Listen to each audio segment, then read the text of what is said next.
ละท่วมคมคืนเป็นสาวกลางคืนลำบากยากหนาถูกสังคมก้าวผ่านประนามนินทาเขาพาว่าผู้หญิงกลางคืนบ่ดีแต่ความจริงชีวิตมีความจำเป็นครอบครัวอยากเห็นดูแลเลี้ยงน้อง3 คนถ้าคงสิเขาอยากหักแพงเหลือทน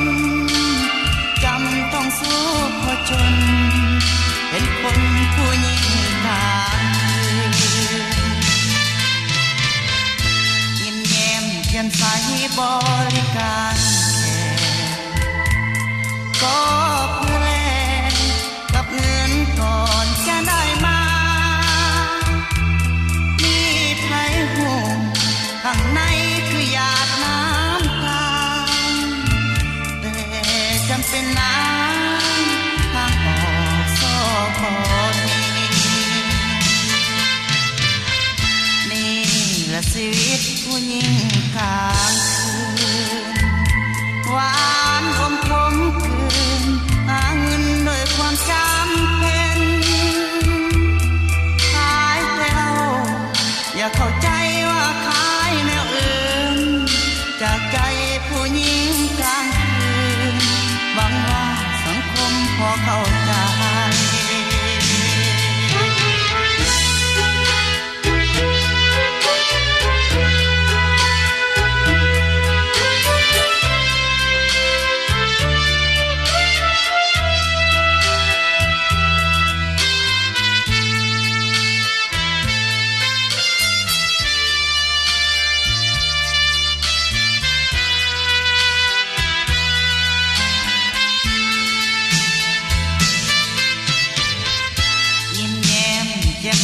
บ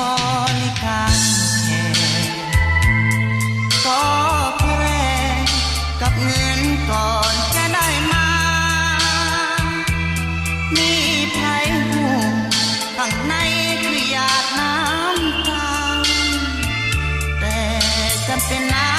ำทางออกซอกพอนี่แหละชีวิตผู้หญิงกลาง